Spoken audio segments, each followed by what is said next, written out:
बिस्मिल्लाहिर्रहमानिर्रहीम। हज़रत मूसा अलैहिस्सलाम ने अल्लाह ताला से पूछा, या अल्लाह, जब आप अपने बंदे पर मेहरबान होते हैं तो क्या अता करते हैं? अल्लाह ताला ने फरमाया कि अगर शादीशुदा हो तो बेटी। हज़रत मूसा ने फिर कहा, या अल्लाह, अगर ज़्यादा मेहरबान हो तो? अल्लाह ताला ने फिर फरमाया, तो मैं दूसरी भी बेटी अता करता हूँ।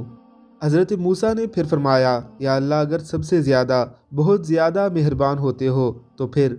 तो अल्लाह ताला ने फिर फरमाया, ए मूसा, मैं तीसरी भी बेटी अता करता हूँ। अल्लाह ताला फरमाते हैं, जब मैं अपने बंदे को बेटा अता करता हूँ तो उस बेटे को बोलता हूँ, जाओ और अपने बाप का बाजू बनो, और जब बेटी अता करता हूँ तो मुझे अपनी खुदाई की कसम मैं उसके बाप का बाजू खुद बनूंगा। बेटी अल्लाह ताला की रहमत है। अल्लाह पाक सब बहन बेटियों का नसीब अच्छा करे। अगर अल्लाह रब्बुल इज़्ज़त ने आपको भी बहनें या बेटियां अता कर रखी हैं तो उनकी कदर कीजिए।